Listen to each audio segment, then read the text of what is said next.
ઓંગણના ખારિયા ગામે ગોગા મહારાજના મંદિરે 121 કલાક શ્રી રામધૂન યોજાઈ. બનાસકાંઠા ઓંગણ તાલુકાના ખારિયારૂની ગામ વચ્ચે આવેલા શ્રી ગોગા મહારાજના મંદિરે રામધૂન યોજાઈ રહી છે.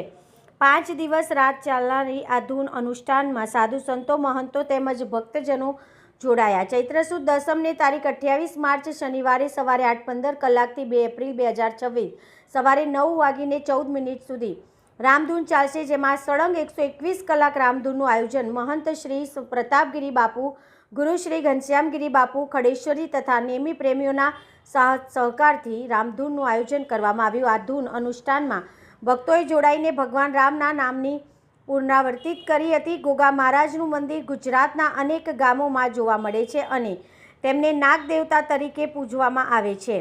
ગોગા મહારાજને શિવનું સ્વરૂપ માનવામાં આવે છે. મહંત શ્રી પ્રતાપગીરી બાપુ 5 વર્ષથી મુનિવ્રતમાં રહીને ગોગા મહારાજની પૂજા અર્ચના આરતી કરી ધન્યતા અનુભવે છે. આ પ્રસંગે થરા નગરપાલિકાના પ્રમુખ નિરંજનભાઈ સોની તેમજ ભક્તજનો દ્વારા રામધૂનમાં ઉપસ્થિત રહી ભોજન પ્રસાદ ગ્રહણ કરી ધન્યતા અનુભવી હતી. અહેવાલ ઓમપુરી ગોસ્વામી, ઉત્તર ગુજરાત, વાવ, થરાદ.